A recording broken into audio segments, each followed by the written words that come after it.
꿈만 같다라는 표현이 이럴 때 쓰는 표현이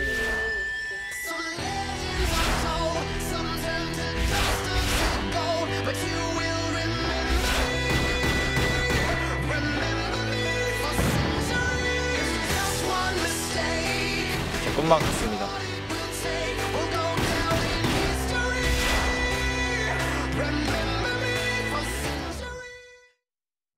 네, 여러분 안녕하십니까? 오늘 꼭 알아야 하는 뉴스 프레스룸 라이브의 구경호입니다. 자, 광복절을 하루 앞둔 8월 14일 수요일인데요. 자, 오늘 첫 소식은 화면에서 보신 것처럼 특별한 분과 함께 하도록 하겠습니다. 자, 파리올림픽 남자 태권도 58kg급에서 우리나라 태권도 사상 첫 금메달을 따낸 신형 태권부이라고 했는데 윙크보이기도 합니다. 박태윤 선수와 함께합니다. 어서 오십시오. 안녕하세요. 안녕하십니까? 네. 자, TV 화면으로 보다가 직접 보니까 좀 저도 영광이고요. 어제 오후 늦게 12시행 비행 끝에 귀국을 하고 바로 오늘 아침에 바로 처음으로 방송 출연을 했는데 자, 올림픽 폐회식과 또 귀국되는 우리나라 또 선수단 기수까지 맡았어요. 피곤하지 않으세요? 아무래도 아직 시차 적응이 완벽하게 되지 않은 것 같아서 좀 피곤하긴 한데 그래도 괜찮은 것 같아요. 잠은 좀 잤습니까? 잠을 잘 자긴 했는데 새벽에 몇 번 깨긴 했네요. 깨가지고. 네. 근데 잠은 잘 잔 것 같아요. 그렇군요. 네. 어쨌든 이렇게 피곤한 상황에서도 좀 나와주셔서 감사드리고요. 자, 금메달 얘기 안 할 수 없죠. 네. 자, 앞에 보이는 게 금메달 저 실물로 제가 오늘 처음 보는데 어떠십니까? 보면 볼수록 이제 금메달 땄다 이런 좀 실감이 나세요? 사실 처음에는 많이 실감이 진짜 잘 되지 않고 그랬는데 어제 공항 딱 와가지고 많은 분들이 축하해 주시고 환영해 주시는 거를 딱 보고 조금은 실감이 나기 시작했던 것 같아요. 뭐 환영 인파가 뭐 어떤 얘기한 것도 좀 기억이 나시나요? 뭐 수고했어, 축하해 뭐 이런 것들? 네, 그런 축하한다, 멋졌다 뭐 이런 말들을 굉장히 많이 해주셔서 굉장히 좋았던 것 같아요. 그렇군요. 어쨌든 이게 우리나라가 태권도 종주국인데 저는 이번에 기록 조사하면 처음 봤습니다. 박태윤 선수가요 8년 만에 올림픽 금메달을 태권도에 땄고 남자 선수로는 16년 만에 땄다고 하더라고요. 자, 태권도계에서 뭐 수건 풀어줬다, 자존심 채워줬다 이런 얘기 많이 들었을 것 같은데 칭찬 많이 하시던가요? 전자욱으로 바뀌고 나서부터 남자는 첫 금메달로 알고 있는데 그런 타이틀을 제가 어떻게 얻게 된 거에 대해서 굉장히 감사하게 생각하고 영광인 것 같아요. 누가 어떤 좀 칭찬해줬던 게 가장 좀 기억에 남으십니까? 진짜 많은 분들이 칭찬을 해주셔서 하나만 꼽기에는 굉장히 어려운. 그래도 하나만 꼽자면 좀.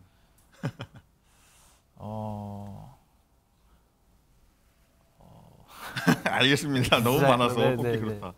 자, 그리고 박태윤 선수 하면은 저 올림픽 보면서 가장 기억에 남았던 게 금메달 딱 따고 나서 덤블링을 하는 세리머니가 인상적이었거든요. 아마 좀 사진에 나올 텐데 원래 이건 좀 하던 거였나요? 좀 즉석에서 좀 기쁨을 표현했던 건가요?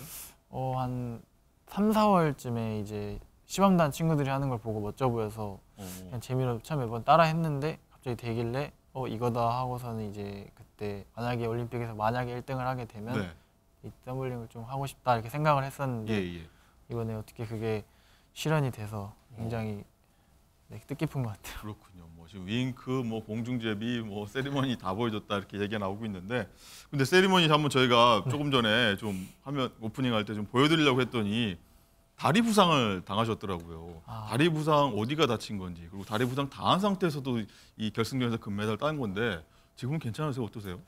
지금 오른쪽 정강이가 시합 계속 뛰면서 아마 계속 부딪혀서 데미지 누적이 돼서 다음 날에 시합이 끝나고 걷는데 너무 아파서 이제 초음파를 찍어봤는데 정강이 근육이 좀 파열됐다고. 정강이 근육 파열됐다. 부분 파열됐다고 해가지고 그 시합 뛸 때도 아프긴 했는데 막 시합 뛰면서 막 태극기들도 많이 보이고 해서 참고 뛸 수 있는 원동력이 되지 않았나. 그렇군요. 지금 뛰라고 하면 결승전 뛸 수 있습니까? 지금 결승전을 뛰어야 된다면 다시 같은 마음으로 참고 뛰지 않을까 생각이 됩니다. 그렇군요. 금메달 계속 보여주고 있는데 볼 때마다 저도 좀 자랑스럽고 신기하고 합니다. 어쨌든 이 박태윤 선수 롤모델 얘기 한번 해보자면 그동안 최근에 남자 태권도 하면 이대훈 선수가 굉장히 유명했고 롤모델로 또 이대훈 선수를 삼고 있다. 그리고 또 초등학교 4학년 때 찍은 사진이 굉장히 유명하고요. 이대훈 바라기다라고 얘기를 많이 해왔는데 어쨌든 롤모델을 좀 넘어섰는데 이대훈 선수한테 좀 뭐 연락이 왔습니까? 축하 인사? 네, 끝나고 이제 대훈이 형한테 연락이 와서 축하한다고 멋졌다고 즐기라고 연락 주셔서 굉장히 기뻤습니다. 어릴 때 사진 지금 나오고 있습니다. 초등학교 4학년 때 저 찍은 사진인가요? 네, 초등학교 때 이제 선수한 지 얼마 안 됐을 때 딱 보고 찍었던 사진이에요.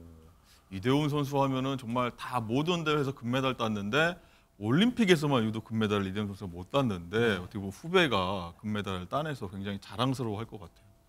굉장히 네, 자랑스럽고 저도 어떻게 후배로서 어떻게 보면 한이 될 수 있는 걸 제가 그나마 대신이나마 조금은 풀어드릴 수 있던 것 같아서 감사한 것 같아요. 그렇군요. 자, 이대훈 선수 별명이 태권브이여서 박태훈 선수가 저희 화면 프로그램 처음에 나갔지만 신형 태권브이라는 별명을 얻었기도 했는데 자, 이번 윙크보이 뭐 별명도 얻었는데 어느 별명이 가장 좀 마음에 드세요?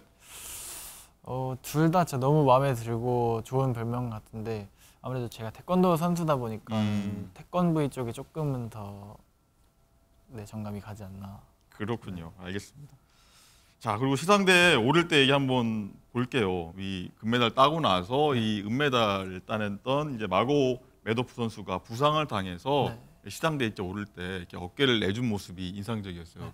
그 마고 메도프 선수가 박태훈 선수 어깨 잡고 이렇게 들어간 모습이 인상적이어서 야, 이거 역시 매너도 금메달이다 이런 얘기 좀 많이 나왔는데 마고 메도프 선수가 좀 고맙다고 하던가요? 또 어떤 상황인지도 궁금합니다. 원래 국제 대회에서 몇 번 만나던 선수여서 그냥 어느 정도 조금은 대화는 하는 정도의 선수여서 끝나고 이제 미안하다고 했는데 그 선수가 원래 이게 격투기고 당연히 부딪힐 수도 있는 거고 당연한 거여서 괜찮다고 하고 어찌 보면 박태훈 선수한테 좀 맞아서 좀 고통이 있어서 그랬던 거군요. 그런 부분인지 모르겠는데 아마 경합 중에 부딪혀서 그런 것 같긴 한데 그래서 끝나고도 제가 장난으로 그래서 그럼 나한테 업혀서 가라 이렇게 했는데 또 괜찮다고 딱 부축해달라고 해가지고 네, 그래서 부축해주면서 나왔던 장면이 그렇군요. 네. 어쨌든 굉장히 좀 아름다운 모습이었고 어쨌든 이 마고메도프 선수가 굉장히 고통스러워하면서 경기 중에 약간 등을 돌린 장면이 있었는데 박태훈 선수가 또 달려가서 경기 끝까지 하면서 발차기를 해서 넘어뜨린 장면이 있었는데 여기에서 뭐 야유가 나오기도 했는데 심판 중단하기 전까지는 공격을 계속 경기를 해야 되는 거잖아요. 네, 맞습니다. 스포츠 정신이다 이런 얘기 나왔는데 다시 그 상황 돌아가도 끝까지 공격할 겁니까? 네, 아무래도 심판이 이 중지 선언을 하기 전 상황이었고 저도 그걸 보고서는 상발을 나간 거라서 아무래도 일반 시합도 아니고 올림픽 결승이기 때문에 같은 상황이 여러 번 오더라도 저는 똑같이 행동을 할 것 같습니다. 그렇군요. 네. 어쨌든 매너도 금메달이고 마음가짐도 금메달이다 뭐 이런 얘기가 계속 나오고 있는데 휴대전화 문구에다가 각오를 굉장히 되새긴다라고 해가지고 굉장히 좀 화제가 이번에 굉장히 됐습니다. 한번 화면을 한번 보면서 좀 얘기를 해볼까 하는데 한번 읽어볼게요. 뭐 휴대폰 전화에다가 난 된다, 난 될 수밖에 없다, 난 반드시 해낸다. 뭐 이런 얘기 지금 화면에 나와 있습니다. 항상 저거 휴대폰에 놓고서 항상 봅니까? 네, 항상 사람이 말을 하면 말하는 대로 이루어진다는 말이 전 많이 들어서 굉장히 긍정적인 말과 행동들을 하려고 노력을 하고 또 시합 전에도 저런 거 보면 굉장히 도움 되는 것 같아서 네, 시합 직전에 계속 읽고 들어가는 그런 루틴이 있는 것 같아요. 이거는 어디서 보고 쓰신 거예요? 아니면 본인이 직접 생각해 보시고 이런 문구들 직접 정한 건가요? 저건 SNS를 내리다가 이제 저 글이 딱 보여서 이거다 싶어서 딱 저장해서 저걸 배경화면으로 해놨어요. 하는 대로 생각하는 대로 말하는 대로 그냥 된 거네요. 좋게 잘 흘러간 것 같아요. 네. 그렇군요. 자, 음악도 관련해서 듣는다고 했는데 이와 비슷한 음악을 자주 듣는다고 들었어요. 어떤 음악이었죠? 시합 대기할 때는 이제 아무래도 긴장이 되니까 긴장도를 좀 낮추려고 막 되게 비트가 빠른 이런 락 같은 음악을 듣다가 이제 시합 직전에는 마음가짐을 딱 차분히 하기 위해서 좀 원하는 그런 가사가 들어가 있는 노래를 많이 어떤 예를 들어서? 이번 시합에는 이제 한 페이지가 될 수 있게라는 노래가 한 페이지가 될 수 있게 가사들이 이제 뭐 이날만을 기다려왔다 약간 인생에 있어서 뭐 오늘을 한 페이지를 뒤로 돌아봤을 때 넘길 수 있게 약간 이런 가사들이 있어서 되게 와닿아서 나도 오늘 한번 인생에 있어서 오늘을 한 페이지를 넘길 수 있는 그런 페이지로 만들어 보자. 굉장히 그게 와닿아서 그 노래를 매 판마다 직전에 듣고 들어갔던 것 같아요. 저 얘기 들으면서 약간 소름이 싹 돋았습니다. 뭐 다른 분들 목표를 향해 나아가는 분들도 한번 이 방법을 생각했으면 좋겠다. 말하는 대로 된다. 이런 생각을 해봤으면 좋겠습니다. 자, 그리고요, 이 금메달 배드민턴 여자 금메달 땄던 안세영 선수가 이 끝끝내 이겨내고 계속 어려움을 이겨내고 이기는 모습 보고 굉장히 용기를 받았다고 들었거든요. 안정 선수 직접 만나봤습니까? 선수촌에서 오고 가면서 몇 번 뵈고 인사를 드리긴 했는데 직접적으로 막 친하고 친분이 있진 않아서 그냥 먼저 가서 딱 좀 셀카 좀 찍고 하시죠. 제가 아무래도 낯을 좀 가리다 보니 그래서 그냥 선수로서 굉장히 존경하고 그런 부분입니다. 네. 그렇군요. 뭐 이 얘기도 뭐 나온 김에 여쭤볼게요. 요즘 안정 선수가 뭐 작심 발언을 해서 올림픽 네. 끝나고 좀 배드민턴계가 좀 발칵 뒤집히기도 했는데 뭐 선수로서 이런 얘기 할 수 있다고 보시는지 그리고 어떤 생각 드시는지도 궁금합니다. 그런 부분에 대해서는 이제 안세영 선수님의 본인의 의견이기 때문에 제가 그 부분에 대해서는 뭐라고 감히 말씀드릴 수 없는 것 같고 네, 존중합니다. 네. 그렇군요. 어쨌든 보면 이쪽 힘든 순간도 굉장히 금메달 따기까지 네. 많았을 것 같다. 네. 뭐 2004년생의 이제 20살 밖에라고 표현할 수도 있겠지만 굉장히 많은 것을 이뤄냈는데 힘들고 좀 포기하고 싶을 때 네. 어떻게 좀 극복했는지도 많은 분들이 좀 궁금해할 것 같아요. 뭐 여러 가지가 있겠지만 일단 뭐 항상 올림픽 금메달이라는 걸 계속 상상하고 이제 꿈꾸면서 그게 원천이 돼서 버티기도 할 수 있었고 또 준비하는 기간 동안 이걸 진짜 과연 내가 할 수 있을까라는 의심이 스스로 들 때도 많았는데 그럴 때마다 이제 옆에서 정월진 감독님께서 너는 무조건 올림픽 금메달 따니까 걱정 마라. 운동 딱 집중해서 네. 우리만 준비가 완벽하게 된다면 충분히 할 수 있으니까 이런 식으로 계속 옆에서 네. 좋은 말들을 계속 해주셨던 게 또 아마 버텨나가는데 큰 힘이 되지 않았나 생각합니다. 말씀 듣다 보니까 제가 더 배울 게 많다는 생각이 드는데 자 이것도 하나 말씀드려볼게요. 이 박지훈 선수가 이제 뜻하지 않게 큰 선물을 받았다고 하는데 아버지가 다니는 회사로부터 선물을 큰 걸 받았다고 하는데 어떤 내용입니까? 이 부분에 대해서 아직 아버지랑 자세히 대화를 해보지 않아서 네. 아직은 잘 모르겠긴 한데 아버지 회사에서 네. 좀 선물을 주셨다고 해서 네. 아버지랑 한번 대화를 해봐야 될 것 같은데 살짝 기대가 되는 저도 부분이 기사 지금 좀 자막이 나오고 있습니다. 이 직원 아들이 태권도 금메달 6천만 원 쐈다라고 네. 하는데 돈은 보셨습니까? 아직 보지 못해가지고 네. 한번 집에 가서면 아버지랑 한번 대화를 나눠봐야 될 것 같습니다. 알겠습니다. 자 마지막으로요. 이제 우승 기록 쭉 보니까 이번 올림픽도 그렇고 세계 선수권, 그리고 아시아 선수권까지 우승했고 2년 뒤에 아시안 게임 금메달 따면요. 이제 22살입니다. 네. 2년 뒤에 아시안 게임 금메달 따면은 그랜드슬램을 달성한다고 들었습니다. 야 정말 대단한데 자 이게 그랜드슬램이 이제 앞으로의 목표가 될지. 그랜드슬램이라는 목표가 굉장히 크고 어떻게 보면 굉장히 영광인 타이틀이긴 한데 예. 또 이런 타이틀 하나하나에 너무 집착을 하게 되면 오히려 성적이 안 나오고 경기력이 안 나올 수 있다고 생각을 해서 너무 그런 타이틀에 집중하기보다는 그냥 바로 앞에 있는 시합들 하나하나에 저는 그냥 최선을 다하려고 생각하고 있어요. 그렇군요. 자, 마지막으로 정말 자 제2의 이제 박태준을 이제 보고 태권도를 하는 꿈나무들 많을 것 같은데 네. 자 이분들 그리고 어떤 선수가 되겠다 마지막 말씀 좀 해주시죠. 이번에 이렇게 어떻게 좋은 멋진 경기들을 꿈나무들에게 보여줄 수 있게 된 거에 대해서 태권도를 조금이나마 부각시킬 수 있던 것 같아서 굉장히 영광이고 네.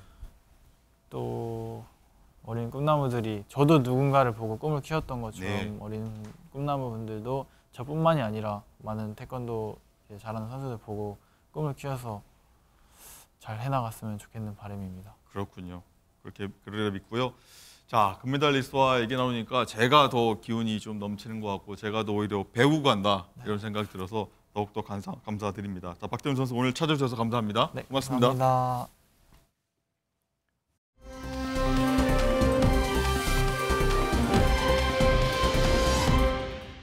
예, 관련해서 스포츠와 연예 소식 살펴보도록 하겠습니다. 자, 홍종선 전문기자와 함께합니다. 어서 오십시오. 안녕하세요. 네, 안녕하십니까. 자, 들으신 대로 이 배드민턴 협회를 향해서 이 작심 발언을 했던 안세영 선수가 일단 국제 대회에 불참을 선언을 했습니다. 이게 보니까 반드시 좀 나가야 된다. 뭐 의무 대회라고 하는데 뭐 여러 말들이 있지만 여기에 안 나가겠다고 해서 뭐 일단은 진단서 아프다, 몸이 아프다. 그래서 진단서 냈다고 하지만 뭔가 다른 이유가 있는 거 아니냐 해석이 좀 나오는 것 같아요. 그렇죠. 그 이제 국제 대회 참가 횟수에 의무가 있고 또 그 횟수 채우려면 사실 이번 20일에 시작하는 일본 오픈, 27일에 시작하는 이 코리아 오픈은 한국에서 하는 본인이 한국에서도 하기도 하고 이 올림픽 메달리스트면 사실 그냥 참가할 수 있거든요. 네. 이렇게 참가가 용이한데 이것에 나가지 않는다. 이거에 대해서 좀 여러 가지 해석이 나오고 있는데요. 예. 사실 이제 본인이 일단 정당하게 이제 진단서는 냈어요. 하나가 이제 무릎이고 하나는 발목이고 오른쪽 무릎은 이미 항저우 아시안게임에서 다쳤다고 했었고 예. 왼쪽 발목은 이 파리올림픽 직전에 또 다쳤다고 했고 네. 그리고 의사는 4주간의 휴식이 필요하다고 했습니다. 그러니까 이 명목상으로 명분상으로 조건이 갖춰지지 않은 건 아닌데 이제 지금 대중은 국민 여러분께서는 이거 조금 사실은 본인이 선수 부상 관리 그리고 대회 출전 이 부분에 대해서 협회가 좀 잘못하는 거 아니냐고 본인이 작심 발언했었는데 그래서 이렇게 제가 부상이 있으니 또 이 국제 대회 참가도 제 의지로 제가 조절하겠습니다. 이제 이런 어떤 액션을 취하는 게 아니냐 그러면서 동시에 이제 앞으로 협회와 여러 가지 논의를 이어감에 있어서 네. 본인의 어떤 발언권에 대해서 본인의 발언에 대해서 무게를 치르려고 이런 행동을 하는 게 아니냐 이제 이런 해석이 나올 수밖에 없는 그런 상황이고요. 그래서 사실 이제 곱지 않은 시선도 있는데 또 일각에서는 선수는 오래도록 활동을 해야 되고 그렇죠. 네, 어떤 건강이 최고이기 때문에 본인이 또 이런 관리를 하는 것에 대해서는 우리가 말할 수 없다라고 하는데 오비일학이라고 하죠. 딱 지금 하필 이런 얘기가 어떤 힘을 얻고 있는 건 사실입니다. 네. 어쨌든 국내 기육회에서 좀 추가 입장을 좀 밝히겠다고 했는데 아직은 좀 말을 아끼고 있는 상황이고 또 배드민턴 협회가 문체부 조사까지 지금 받고 있는 상황이라서 국내 대회에 출전하면 또 뭐 저도 기자지만 쟤들 가서 좀 물어볼 거거든요. 그런 거에 대한 부담도 있을 것 같아요. 그렇죠. 아무래도 지금 공항에서도 말을 아꼈었고 근데 만약에 코리아 오픈에서 나간다. 그럼 기자들이 또 분명히 이 부분에 대한 질문이 있을 거예요. 예. 그런데 안세영 선수가 본인이 얘기했잖아요. 협회하고도 얘기를 하고 팀하고도 소속팀하고 얘기를 잘 나눈 후에 입장을 발표하겠다. 이제 이런 얘기를 했었고 지금은 일단 언론 매체라든가 이런 SNS를 통해서 본인의 어떤 입장을 조금 밝히고 있는 상황이 아닌가 싶습니다. 그렇군요. 어쨌든 이 안세영 선수가 이제 경제적 보상 관련해서 좀 얘기도 나오고 있습니다. 뭐 스폰서 계약 막지 말고 풀어달라 뭐 이런 취지의 얘기인데 이 어제 나온 보도입니다. 이 실제로 수익을 보면은 세계 13위인 인도 배드민턴 선수가 지난해 한 97억을 벌었는데 안세영 선수 세계 1위인데 9억을 벌었다. 뭐 직접 비교할 수는 없지만 허탈감도 들 것 같다. 이런 생각 들 것 같아요. 그렇죠. 일단 우리 안세영 선수가 아마추어 순서가 아니지 않습니까? 예. 실업팀 소속 프로 선수예요. 그리고 지금 이 신두 선수, 인도 선수가 이번 파리 올림픽 성적을 보면 16강에서 이 허빙자오 선수, 말하자면 우리 안세영 선수가 결승에서 물리친 거 허빙자오한테 네. 져서 이미 8강에 오르지 못한 선수입니다. 근데 우리 안세영 선수는 금메달을 땄죠. 네. 그런데 지난해 또 상금을 살펴봤어요. 그랬더니 이 신두 선수는 1억 원 안팎, 1억 원 정도야. 많이 해야 1억 원 정도인데 그런데 그 외 광고라든가 스폰서십으로 벌어들인 게 한 96억 원. 네. 합해서 97억 원입니다.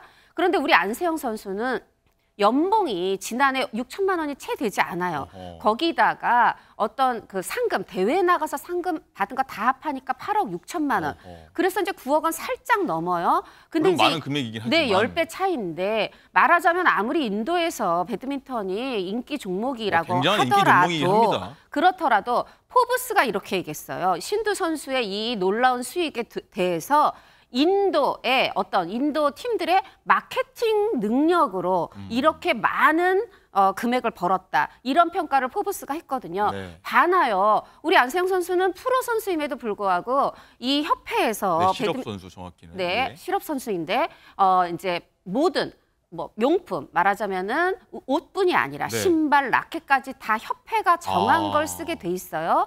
이런 부분들. 게다가 연봉문도요. 이게 사실은 지금 그러니까 시작할 때 5천만 원인데 이게 예. 고졸이라서 5천, 또 대졸은 6천. 이게 또 차별이 있어요. 예. 그리고 계약금도 고졸은 1억, 대졸은 1억 6천. 아니지 금메달리스트한테 고졸, 대졸 따지는 것도 말이 안 된다. 그리고 협회에 묶여 있는 것도 대졸 선수는 5년인데 우리 안세영 선수는 실업팀 선수 고졸이라고 해서 또 7년을 묶여 있어야 네. 돼요. 이런 부분들이 시대적 좀에 맞지 않는다. 너무 구식, 옛날식 방식 아니냐. 이런 비판까지 합해져서 이런 제도의 문제, 어떤 경제적인 차이, 경제적 보상을 세계적인 1위 선수급에 맞게 받고 있느냐. 여러 가지 문제들에 대한 논란이 중첩돼 있습니다. 그렇군요. 어쨌든 이 부분을 말씀하신 부분에 대해서는 배드민턴협회가 좀 손질해보겠다 뭐 이런 네, 얘기를 한 것 맞습니다. 같고 또 어제 또 이게 나왔습니다. 김태규 배드민턴협회장에 대한 갑질, 폭언 뭐 이런 폭로도 나왔습니다. 굉장히 어수선합니다. 그렇습니다. 이게 이제 선수에 대한 갑질 폭언은 아니었다. 일단 그걸 말씀을 드리고 예. 일단 이제 어떤 고발이 나온 부분은 전직 직원입니다. 협회 전직 직원인데 네. 이게 한 명은 아니고 다른 사람들도 이게 맞다라고 좀 동의하는 부분을 추려서 말씀드리면 일단 여러 사람이 있는데 뭐 이것도 일 제대로 못하면서 욕설을 섞어서 말을 했고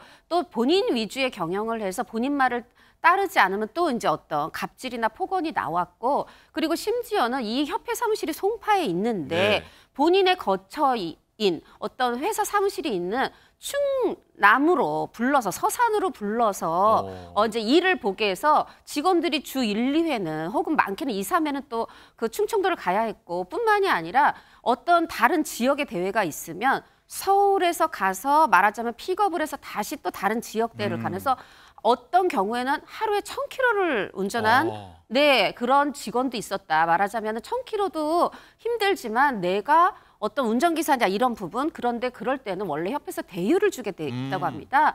대체 휴가를 써야 하지만 밀린 업무 때문에 대체 휴가도 못 썼다. 심지어는 그래서 이런 상황을 견디지 못하고 그만둔 직원도 있다는 겁니다.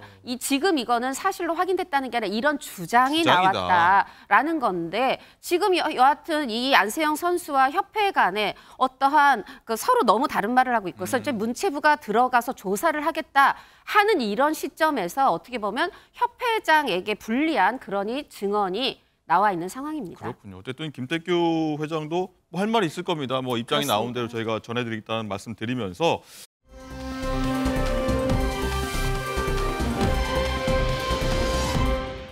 자 다음은요 신유빈 선수, 삐약이 신유빈 선수 많이 좀 좋아하시는데 이 얘기 해보겠습니다.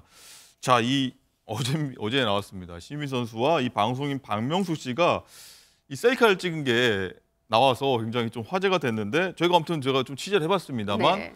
신유빈 선수가 이제 귀국하는 파리에서 오는 귀국하는 비행기에서 박명수 씨를 우연하게 만났다고 네. 합니다. 그래서 찍었고 박명수 씨가 너무 반가웠다 이런 얘기를 하는데 두 사람 인연이 있어요. 그렇죠. 그냥 연예인과 스포츠 스타가 한 비행기 편에 타서 찍은 게 아니라 10년 전입니다. 2014년에 신유빈 선수가 10살일 때 그 이제 도전하는 예능에 나가서 이 도전하는 예능의 멤버인 박명수 씨랑 만났는데 지금 영상 보시는 것처럼 10살이었거든요. 무한도전이라고 얘기하시죠. 네네. 폐지됐습니다. 이제 저렇게 뭐 라켓뿐이 아니라 더 작은 미니 라켓 네. 혹은 프라이팬으로도 하고요. 심지어 네모난 이 탁구대가 아니라 세모난 탁구대에서 해도 전 멤버를 물론 상대들은 선수가 아니라 예능인이지만 네. 다 이겼어요. 오. 그래서 그때 박명수 씨가 올림픽 나가서 좋은 성적 거둬져라 했는데 이번에 단체전 복식 동메달을 무려 2개나 안기는 멀티 메달리스트가 네. 됐죠. 그리고 나서 만났으니까 얼마나 반가웠겠습니까? 그렇죠. 그래서 이제 저런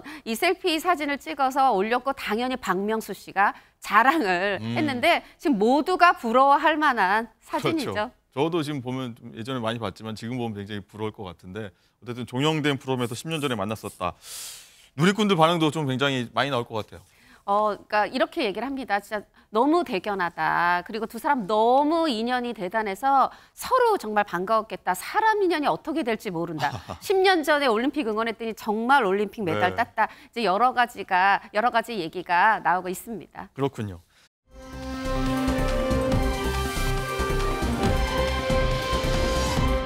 자, 이번에는 연예계 스포츠 소식을 좀 합친 소식인 것 같은데 골프 여제로 불리는 박세리 그 재단 이사장이 있죠. 2달 전입니다. 부친하고 어떤 복잡한 채무 관계 때문에 뭐 떠들썩했죠 한동안. 그때 당시 눈물을 흘린 바가 있었는데 최근에 또 새로운 활동을 시작했다고 합니다. 그 목소리 한번 얘기부터 듣고 오시죠. 막을 수 없었는지에 대해서 좀 알고 싶어서 질문합니다.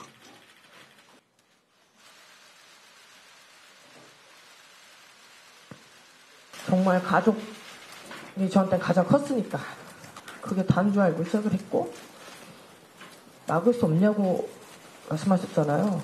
많았죠. 계속 막았고 계속 반대를 했고. 언론에서 보신 것처럼 어려운 일이 있었는데 감사하게도 정말 많은 분들이 응원을 많이 해주시고 좋은 에너지를 많이 전달해 주시는 분들이 너무 많으셔서 진심으로 감사드린다는 말을 좀 전해드리고 싶었습니다. 저의 이제 일상 브이로그를 좀 보고 싶고 하시는 분들도 많이 계시더라고요. 모찌랑과 산책을 하거나 지인들하고 이제 밥을 먹는 시간이거나 반주를 하면서 주사질하는 것도 보여드릴 수도 있을 것 같긴 한데 많이 좀 시청해 주시고 관심 가져주십사 이렇게 인사를 드립니다. 예, 뭐 2달 전에 좀 눈물 흘린 모습에서 최근에 또 웃는 모습 보니까 제가 좀 기분이 좋은데 어쨌든 유튜브를 시작하면서 많은 응원이 있어서 잘 털어냈다 이런 얘기입니다. 그렇습니다. 6월 18일이었습니다. 눈물의 기자회견 이제 딱 2달 돼서 저는 어떻게 보면 극복한 듯한 털어낸 듯한 모습을 보였는데 지금 말씀 이제 들으셨지만 정말 응원해준 분들이 많아서 직접 감사 인사 드리고 싶었다는 네. 거 하나 그리고 또 많은 분들이 일상을 보고 싶다. 사실 또 혼자 사는 예능에서도 굉장히 건강하고 씩씩한 모습 보여줬었잖아요. 맞습니다. 그런데 이렇게 눈물의 기자회견 특히나 본인의 아버지와 관련된 좋지 않은 일이 있을 때는 본인이 선뜻 나서기가 어렵거든요. 근데 많은 분들이 일상 보여달라 해서 저런 개인 방송을 시작했다고 하는데 개인 방송 시작으로 해서 아마도 뭐 조만간 다 또 예능으로 복귀해서 특유의 솔직함, 그런 당당함 보이는 예능을 또 예능인으로서도 활약하지 않을까 기대해 봅니다. 예능인, 뭐 연예계 활동, 뭐 예정된 게 있습니까? 당장은 아니어도 저는 이제 개인적인 생각입니다만 박세리 선수가 기존의 예능을 할 때 어느 제작진도 예상하지 못한 기대 이상의 어떤 예능인으로서 준비됐구나 이런 모습을 보여줬어요. 네. 그러니까 솔직함도 있고 유머도 있고 그리고 굉장히 카메라 앞에서 어떤 개성 있는 모습이 있었거든요. 그렇기 때문에 이런 분들은 가만 놔두질 않습니다. 어느 제작진이라도 저는 캐스팅할 거라고 생각합니다. 그렇군요.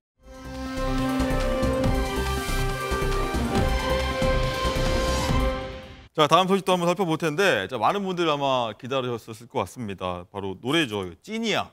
찐찐찐 이 노래 있죠. 이 부른 가수 영탁 씨가 자, 이번에 새 앨범 낸다고 하는데 날짜 언제입니까? 9월 3일 날 나오고요. 이번에 이제 정규 앨범 3집입니다. 지금 2022년부터 1년에 한 번씩 내고 있어요. 이번에 슈퍼인데 네, 말하자면 제 개인적 생각인데 이 영탁 씨가 예전에 영화 하정우 씨가 여름엔 하정우 그래서 여름 극장가엔 꼭 하정우 씨가 있었는데 최근에 이 이제 영탁 씨가 여름이면 내 정규 앨범을 기다려주세요 하듯이 또 어김없이 올해도 정규 앨범을 냈는데 지금 뭐 이렇게 슈퍼 뭐 글씨 적힌 로고 하나 내놓은 걸로 지금 화제예요. 근데 뜻은 은하계에서 별 하나가 있는데 그 별 하나의 움직임이 굉장히 주목받는다. 말하자면 본인이 지구를 넘어 태양계를 넘어 은하계의 어떤 스타가 되고 싶은 어떤 그런 욕심도 드러낸 것 같은데 저는 또 우주 이런 대스타로 간다는 우주 건가요? 대스타죠. 예. 이런 또 영탁 씨의 저는 솔직한 모습도 좋습니다. 그렇군요. 저희 예전에 보면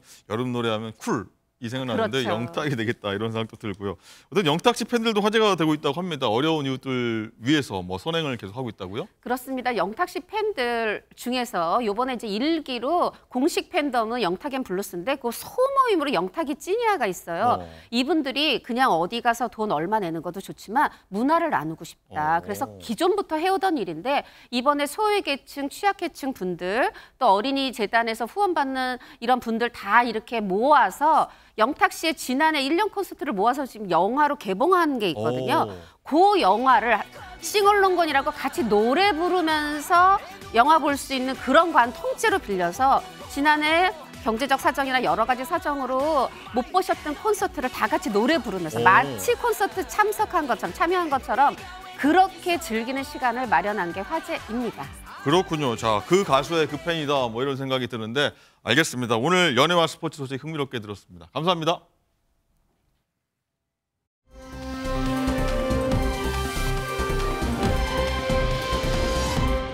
네, 그럼 사건 전문가와 좀 더 깊숙이 들어가 보도록 하겠습니다. 안녕하십니까? 안녕하세요. 어서 오십시오. 예. 자, 보셨는데 이 뭐 안 잡는 건지 못 잡는 건지 모르겠는데 이 한 곳도 아니고 10곳을 이런 범행을 저질렀는데 범행 수법 보니까 계획적인 것 같아요. 그렇죠. 굉장히 이제 절도 범죄를 여러 차례 저지른 전력이 있는 사람이기 때문에 사실상 본인이 어떠한 뭐 신분상의 노출의 위험이 없이 이렇게 아르바이트 단기식으로 이렇게 취직할 수 있는 곳을 골라서 이렇게 노렸고요. 그리고 이제 리포트에 나온 것처럼 사실상 이제 셀프 주유소 같은 경우에는 주인이 상주하고 있지도 않고 그리고 직원들도 굉장히 적기 때문에 본인이 어떠한 원하는 시점에 이렇게 절도 범죄를 저지르기 용이하거든요. 그렇기 때문에 그런 곳만 노렸다라고 볼 수가 있겠고 본인이 성실히 일하는 모습을 보여주면서 신뢰를 쌓은 뒤에는 사실상 여지없이 이렇게 절도 행각을 벌였습니다. 한 곳에서는요, 본인이 이제 도주를 한 이후에 본인 짐을 챙기러 갔다가 또다시 절도를 하는 이렇게 두 차례에 걸쳐서 범행을 저지르기도 하는 그런 대담한 모습을 보이기도 했습니다. 그렇군요. 자막이 나갔지만 2달째 도피 중인데 경찰이 못 잡고 있습니다. 또 다른 피해가 나올까 우려돼서 철저한 수사가 좀 필요할 것 같아요. 그렇죠. 그러니까 호남 충청 지역이라고 일단은 지금 특정을 할 수는 있겠고요. 지역을. 그곳에 이제 10곳에서 사실은 지금 추적 중인데 경찰들이 잡지 못하고 있는 상황 아니겠습니까? 일단은 이 수법이 공개가 된 만큼 이 사람이 사실 취직할 수 있는 곳은 굉장히 제한적이거든요. 이런 주유소라든지 편의점이라든지 단기적으로 아르바이트를 할 수 있는 그 지역이라든지 장소를 특정을 해서 좁혀나가는 것이 가장 좋겠고요. 일단은 지금 공조가 잘 이루어지고 있는지 조금은 의문인 그런 상황인데요. 지명수배까지 내려진 상황이니만큼 잘 협조를 해서 공조해서 빠른 시일 내에 검거할 수 있었으면 좋겠습니다. 네, 어쨌든 화면에 많이 나갔으니까 또 다른 어떤 피해자가 발생하지 않도록 또 화면 더 한번 챙겨보셨으면 좋겠다는 생각 들겠고요.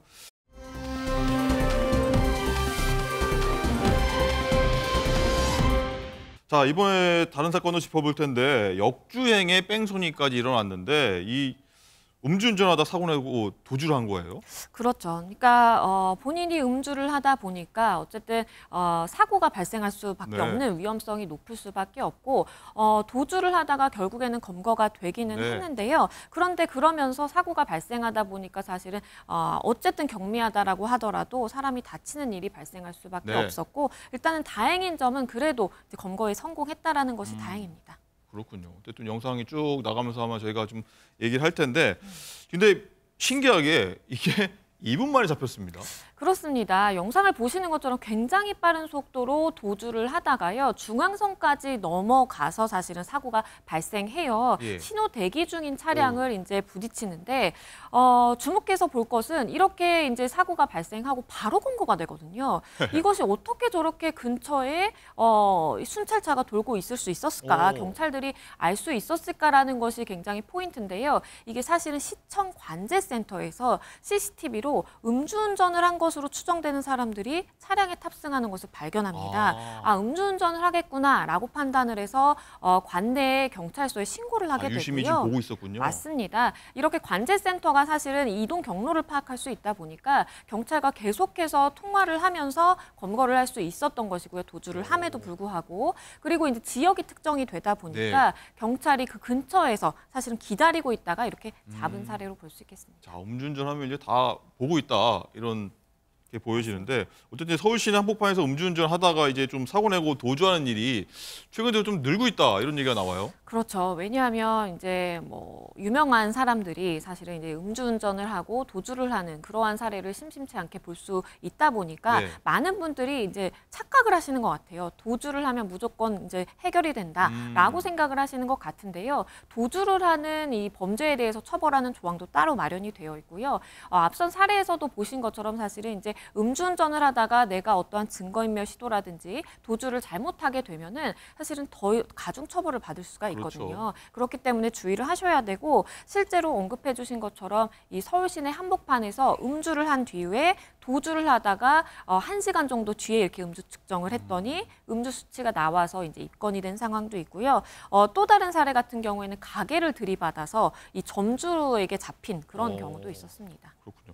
어쨌든 뭐 사례가 될지는 조심스럽습니다만 연예인들 일부가 최근에 이런 경향을 보이면서 뭐랄까요, 좀 따라하기랄까요, 이런 것 때문에 처벌 좀 강화해야 되는 거 아니냐 목소리가 나올 수밖에 없을 것 같아요. 그렇죠. 왜냐하면 사실 이제 뉴스를 통해서 접하시는 분들은 아시겠지만 유명인이 어쨌든 음주를 하고 도주를 하다가 시간이 오래 지나게 되면 네. 음주 측정을 할 수가 없는 상황이기 때문에 아무리 위드마크 공식을 적용한다고 하더라도 사실 한계가 있는 것이거든요. 그렇기 때문에 음주했다라는 것을 우리가 정황적으로 판단을 할 수 있고 그러다가 도주를 하다 만약에 붙잡혔다라고 한다면 실제 본인이 저지른 범죄보다 그러니까 음주운전을 한 것보다 훨씬 더 가중처벌을 해야만 이러한 도주라든지 비슷한 사례를 막을 수 있겠다는 생각이 듭니다. 네, 뭐 듣다 보면은 저희가 매일 사건 다루지만 뭐 이런 뉴스를 다루다 보면 참 아이러니하지만 이 사건 없는 날은 없으면 맞습니다. 좋을까 뭐 이런 생각도 들긴 하는데 알겠습니다. 자, 오늘 말씀 여기까지 듣겠습니다. 고맙습니다. 감사합니다.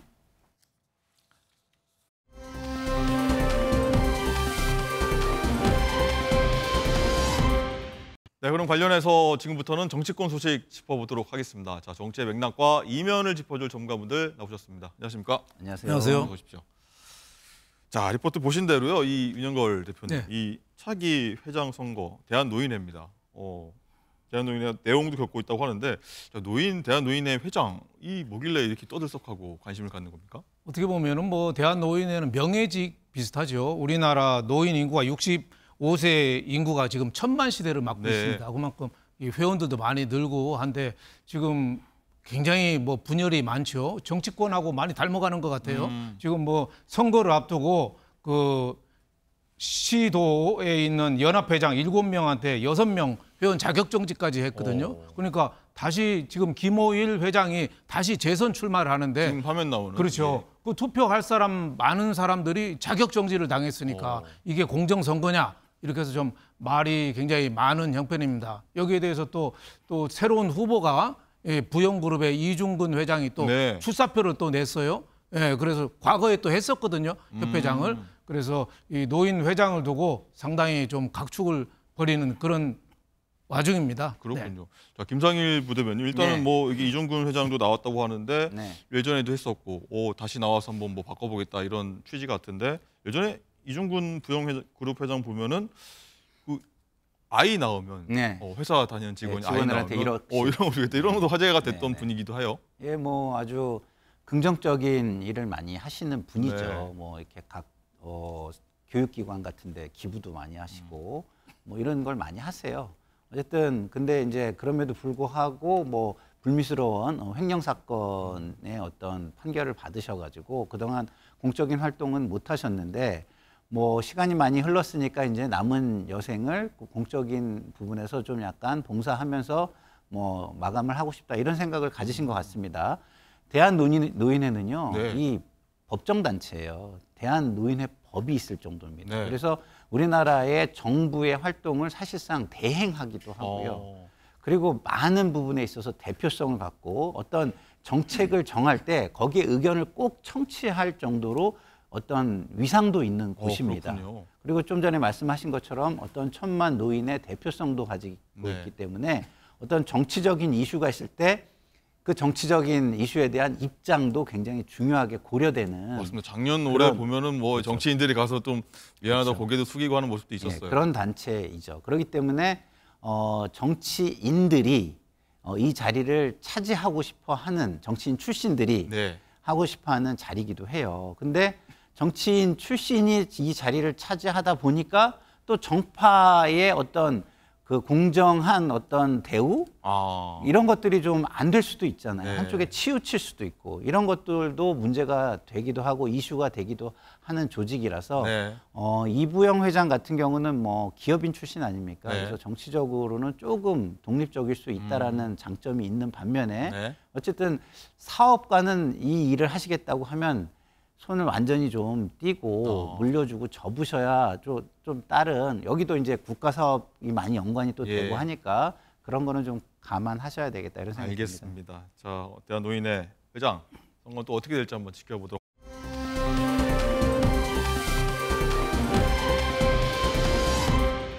자, 다음 떠들썩한 민주당 소식으로 한번 얘기 나눠보겠습니다. 전당대회 얼마 안 남았는데 뭐 정봉주 최고위원 후보가 이른바 명파리 발언으로 굉장히 시끄러운데 또 어떤 얘기가 나왔을지 자, 목소리 듣고 시작하겠습니다. 이재명 파리 무리들 뿌리 뽑겠습니다. 이재명 대표를 팔아 권력 실세 놀이를 하고 있는 이재명 파리 무리들, 당원대회 기간 내내 끊임없이 통합을 강조했고 통합을 저해하는 당 내부의 암덩어리인 명파리를 잘라내야 합니다. 같은 말을 해도 저렇게 하면 민주당은 보수 언론에 집중 이렇게 감시를 받고 있는데 단어 사용이 매우 적절하지 못했다. 핵심 당원들한테 물어봤더니 그 단어 사용에 대해서 알겠습니다. 열을 받고 있는 그런 상황이더라고요. 일부 보수 언론에서는 뭐 개딸과의 전쟁이다 뭐 이런 프레임을 씌우던데 그건 아니라고 봐요. 왜냐하면 정봉주 의원은 지난번에 개딸이 민주당을 점령했다라고 김두관 후보께서 얘기를 하니까 거기에 대해서 아주 강하게 비판을 했고요. 네, 상황이 이렇자 전봉주 최고위원 후보는 뭐 이재명 팔이 암덩어리다 이런 얘기했고 권력 실사하는 놀이 이재명 팔이 도려내야 된다 이런 얘기까지 했고 또 어제는 좀 상황이 악화되니까 당원과 뭐 강성 지지층이 명팔일 리가 없다. 당원들과 이간질, 갈라치기 경고한다. 뭐 이런 얘기까지 하면서 좀 수습하려고 하는데 윤석열 대표님 이게 수습이 잘 안 되는 모양입니다. 진땀 빼고 있어요. 그러니까 치고 빠지기 전략 아닌가 싶어요. 그 정봉주 전 의원이 얘기한 게 이재명 파리 무리가 실세놀이한다. 당 내부의 암덩어리인데 이거 쳐내야 된다. 굉장히 강한 발언이잖아요. 왜 그런 얘기를 했겠어요? 지금 이 전당대회를 앞두고 이재명에 대한 충성도, 일극 체제를 강화하는 그런 전당대회를 가고 있잖아요. 그러니까 너무 개딸이라든지 또 나오는 더민주혁신의 회의 이런 데에 대해서 너무 이재명 일변도를 비판한 거라고 봐야 되거든요. 그리고 또 하나는 그 얘기한 하나의 원인은 지금 당 그 전당대회 과정 중에서 여론조사를 앞두고 있어요. 그 여론조사가 한 30% 비중이 됩니다. 그러니까 일반 국민으로 볼 때는 민주당이 저 너무 이재명 중심으로만 가는 게 옳지 않다 이런 생각하는 사람이 있을 거 아니에요? 10년도 넘은 화면이 나오고 있습니다. 이재명 당시 당직자였습니다. 싸우고 있는 모습이에요. 네, 그렇습니다. 그러니까 이 정봉주 전 의원이 어느 정도 효과는 좀 얻어냈으니까 이제는 수습하는 쪽으로 나간 거죠. 근데 수습하는 거를 어떻게 보면은 수구 보수 언론 이 짜집기 한 거다, 만든 거다 이런 식으로 어떻게 보면은 책임을 돌렸는데 내가 보기엔 너무 개딸들이나 이런 쪽에 반발이 많으니까 우선은 뭐 수습하는 차원이 아니냐, 무마하는 차원이 아니냐 이런 싶은데 저는 소기의 성과는 거뒀다고 봅니다. 소기의 성과는 거뒀다. 김상일 부대는 어떻습니까? 이 보수 언론이 이간질하고 있다 이렇게 지금 언급도 하셨는데 언론이 이간질한 겁니까? 아니죠. 뭐 그거는 정봉주 후보가 지금 상황을 그렇게 규정하고 돌파하기 위한 하나의 전략이라고 보시면 될 것 같고요. 명파리가 당원들이 명파리는 아니죠. 민주당을 지지하는 사람들은 명파리가 아닙니다. 그런데 이재명 대표를 호가호위해서 자기 권력을 가지려고 하는 사람들은 명파리가 맞죠. 저는 그렇게 생각합니다. 이 단어가 좀 강하긴 합니다. 왜냐하면 명파리 하면 용파리가 떠오르지 않습니까? 용파리가 용산 그 전자시장을 중심으로 폭력 조직이 불법을 저지르면서 뭐 상인들도 압박하고 그다음에 불법적인 상거래를 조장하고 했던 그 유명한 과거 그 폭력 조직 사건 아니겠습니까? 그걸 떠올리기 때문에 기분 나쁜 네이밍 것은 맞습니다. 굉장히 강한 네이밍이지만 명파리라는 네이밍 그것만 빼고 나면 사실상 호가호위하는 일부 극단적인 어떤 강성 친명계는 경계를 하는 것이 맞고 비판을 하는 것이 맞다. 저는 이렇게 생각을 하고요. 그런 차원에서 이게 한쪽으로 강성 지지층 전체 내지는 당원 전체 열성적인 지지층 전체를 일반화시키고 묶어서 매도되는 듯한 그런 식으로 언론이 일부 보도가 되거나 하면 안 되기 때문에 이걸 명확히 좀 구분시켜야 할 필요가 선거 전략상 정봉주 의원에게는 후보에게는 있는 것이다. 저는 이렇게 생각합니다. 자, 윤영걸 대표님, 이 정봉주 후보가 이 명파리하는 사람들, 발끈하는 사람들이 명파리하는 사람들이라고 했던 기억이 나는데 지금 다른 최고위원 후보들이 발끈하고 나섰습니다. 그럼 그분들입니까?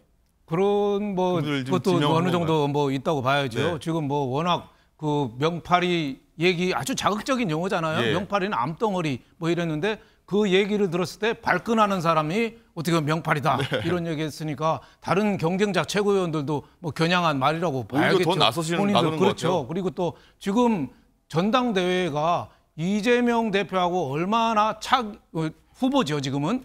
후보하고 얼마나 가까우냐에 따라서 지금 등수가 지금 갈라질 정도거든요. 그동안에 김민석 후보가 굉장히 뒤에 있다가 네. 이재명 후보가 같이 왜 차에 타서 유튜브 방송 하나 하고 이런 분이 왜 표가 안 나오는지 모르겠어. 이렇게 하는데 갑자기 2등이 돼버렸잖아요. 그리고 정봉주 후보는 좀 밀리는 형국이 또 돼버렸거든요. 그러니까 그 겨눴다 최고위원들이 오히려 반발을 하는 그런 모양새 아닌가 싶습니다. 지금 그래서 지금 정봉주 의원이 조금 뭐 흔들리긴 하지만은 최고위원은 5명이 되거든요. 네, 5명이 돼서 2위는 저 정봉주 또 김병주 그리고 또 한준호 뭐 이런 분들의 각축이 되지 않겠느냐. 최고위원의 입성은 어차피 뭐 확정된 것 같다. 저는 이렇게 보고 있습니다. 그렇군요. 네. 어쨌든 이 김상일 부대변인 일단은 정봉주 후보와 함께하는 이 팟캐스트 낙검수 운영했던 김어준 씨, 방송인 김어준 씨도 같이 좀 이제 이 대표 지지층한테 좀 비판받고 있는 그런 상황이에요. 그러니까 본인들이 열광하고 그 뭐랄까 박수 쳐주고 했던 사람도 이재명 당대표의 어떤 지금의 상황에 반하는 이야기를 조금이라도 하면 그것이 저렇게 지탄받아야 될 상황인가. 그리고 저런 지탄이 어떤 건전한 비판을 넘어서 폭력적인 비판까지 가면 안 되는 거 아닌가. 저는 이런 우려가 있습니다. 지금 민주당의 모습, 전당대회를 치르고 있습니다. 우리나라 최대의 거대 정당입니다. 이 거대 정당의 전당대회가 국가의 미래를 걱정하고 국민들의 삶을 걱정하고 앞으로의 비전을 제시하고 이런 게 아니라 이재명 당대표에게 잘 보이기 위한 재롱 잔치를 하다가 내가 더 잘 보일 수 있네, 내가 더 재롱을 잘 하고 있네, 이런 거를 가지고 서로 멱살잡이를 하는 상황까지 오는 듯한 이런 모습 아니에요? 사실은 당원으로서 저는 사실은 좀 이런 모습이 좀 저는 창피해요. 그래서 우리 당원들께서 이런 모습으로 당이 변해가는 것 좀 바로잡아 주셔야 되는 거 아닌가 이런 생각이 들고요. 어쨌든 이 명팔이는요, 이재명 대표를 중심으로 권력을 가지는 사람들을 명팔이로 규정한 것이지 권력이 없는 일반 당원들을 규정한 것은 아니다. 이 점만은 분명하다. 저는 이렇게 말씀드리고 말씀 싶습니다. 듣다 보니까 민주당 전당대회 그렇고 떠올려 보면은 국민의힘 전당대회도 사실 그랬던 기억이 납니다. 정책하자 이런 얘기 말씀하셨고요. 어쨌든 이 윤영걸 대표님, 다 최고위원 회의, 뭐 당대표 선거, 전당대회 끝나고 나서 과연 이재명 대표 그리고 정봉주 최고위원이 당선된다고 하면 뭐 확률이 높으니까요. 잘 갈 수 있겠느냐가 가장 지금 화두예요. 네, 뭐 과거에 뭐 친명 정봉주 그 후보도 과거에 뭐 이재명 대표랑 그렇게 먼 사이는 아니었거든요, 후보하고. 그러니까 그 최고위원 되면은 금방 마찰이 일어나질 거는 아니라고 봐요. 하지만은 이번에 공언을 했잖아요. 최고위원들이 만장일치제인데 내가 최고위원 들어가면은 호락호락 하지 않겠다. 나도 서운한 거 많다. 이런 식으로 얘기를 했거든요. 그래서 10월 달에 이재명 후보가 사법 리스크가 있습니다. 뭐 선거법 위반이라든지 위증 교사 뭐 이게 1심이 나올 거거든요. 그러면은 아마 많은 민주당 그 지지자들이 이대로 확정될 수도 있는데 이재명 대표 체제로 대권까지 갈 수 있을까? 이런 위기감이 상당히 돌 수도 있어요. 그때 맞춰서 또 11월 말이나 12월 달에 이번에 복권된 김경수 경남지사가 또 귀국하거든요. 그러니까 정봉주 최고위원이 만약에 된다면은 이번에 그 어떻게 보면은 분란의 소리, 다른 목소리 이게 나올 가능성이 상당히 있죠. 그게 민주당으로서는 분란이라고 할지 모르지만 민주당의 민주주의가 숨쉬기 시작하는 그런 신호일 수도 있어요. 지금 민주당의 민주주의가 숨쉬고 있지 않잖아요. 이재명 유일 체제로 굳어가잖아요. 근데 정봉주가 자기 사심이 아니고 정말 당의 미래를 걱정해서 한다면은 저는 상당한 활력소가 될 수도 있다 이렇게 보고 있습니다. 알겠습니다. 개인적 의견까지 주셔서 한번 저희가 이해하는 데 도움이 좀 됐고요.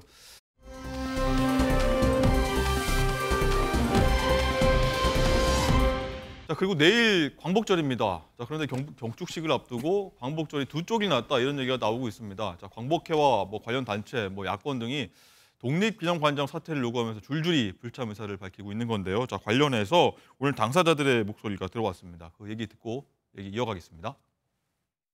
광복절 행사를 비참하게 된 것은 저도 많은 마음의 부담을 가지고 있습니다. 그 사람은 자기는 역사학자라고 그러고 그런 얘기하지만 아주 고도의 정치인입니다. 나는 뉴라이트가 아니다. 예.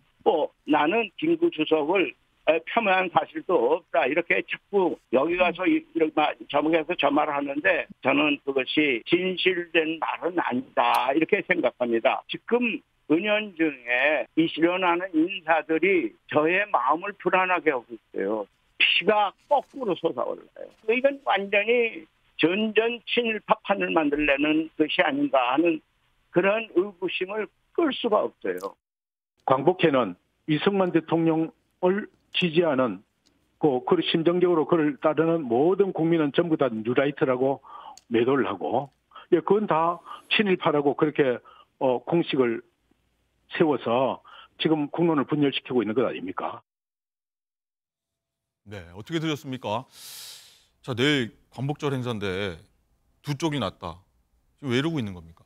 정말 저는 안타깝게 짝이 없어요. 광복절이 정말 우리 민족의 경사하고 축하할 날인데 그 자중지랑 분란이 일어났잖아요. 더구나 보수 내부에서 분란이 일어났어요. 저는 이종찬 광복회장이 지금 목리를 부리는 거 아닌가 이렇게 생각이 돼요. 지금 쟁점이 두 가지잖아요. 하나는 건국절, 하나는 뉴라이트가 친일이냐 아니냐 이건데 건국절 지금 정부가 안 한다잖아요. 그리고 김영석 독립기념관장이 그 뉴라이트 아니라고 하고 또 뉴라이트 친일을 얘기를 한 적이 없다고 또 변명을 하고 또 지금 나온 것도 없어요. 근데 저렇게 대통령이 임명한 인사권까지 개입하는 거 저거는 뭐 상당히 좋지 않다. 과거 주작 때 조선시대 때 사문난적이라고 해서 주작 조금 틀리게 말하면 역적으로 몰아서 죽이는 거랑 또 왕비 죽었을 때 예속 논쟁이라고 해서 상복 몇 년 입은 거 갖고 목숨 걸고 싸우는 거라 그거 무슨 상관이 있느냐 이거죠. 처칠이 이런 얘기했어요. 윈스턴 처칠이. 과거와 현재가 싸우면은 미래가 망쳐진다.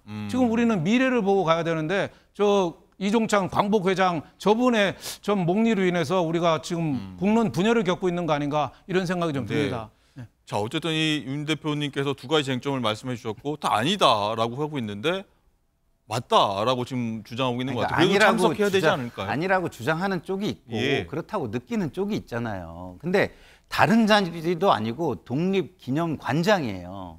그럼 독립과 관련된 사람들의 마음이 얻어져야 되는 거 아니겠습니까? 근데 그쪽을 주축으로 아니라고 이야기하고 있잖아요. 왜 굳이 이런 인사를 해가지고 대한민국 전체를 갈등의 소용돌이로 몰아넣으십니까? 대통령의 최근 인사를 보면은요. 국민 통합에는 안중이 없는 나만 생각하는 내가 하고 싶은 거는 이제 다른 사람의 의견은 상관도 없고 다른 사람의 눈치는 볼 필요도 없어. 이런 너무 막가파식 인사를 하고 계시는 것 같아서 우려가 됩니다. 네. 어쨌든 좀 원만하게 내일 행사가 좀 이루어졌으면 좋겠다는 생각이 들고요.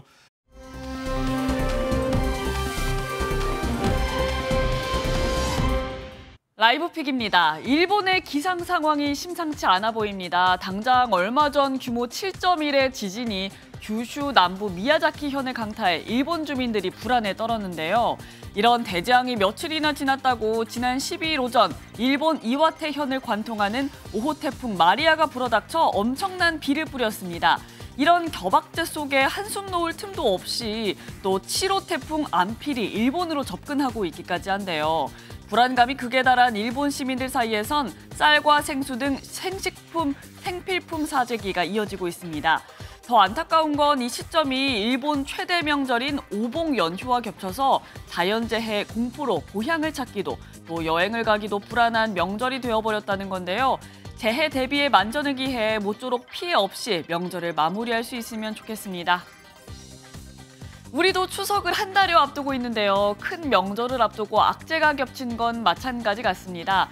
소럼피스킨병, 아프리카 돼지열병 등 각종 가축 전염병이 발생하고 있는 건데요. 장마와 폭우, 폭염으로 과일, 채소 물가 불안이 이어졌지만 그나마 축산물 가격은 안정적이었는데요. 이렇게 전염병이 확인된 이상 축산물 가격도 오르는 거 아니냐는 우려가 나오고 있습니다. 시기도 시기인지라 방역당국의 긴장감은 높아지고 있는데요. 정부는 전염병이 발생한 농장의 출입을 통제하고 역학조사를 실시 중이고요. 추가 확산을 막고자 전염병 확산 방지에 총력전을 펼치고 있습니다. 그래도 당장 소와 돼지 수급에 미치는 영향은 크지 않을 거라고 예상하고 있다네요.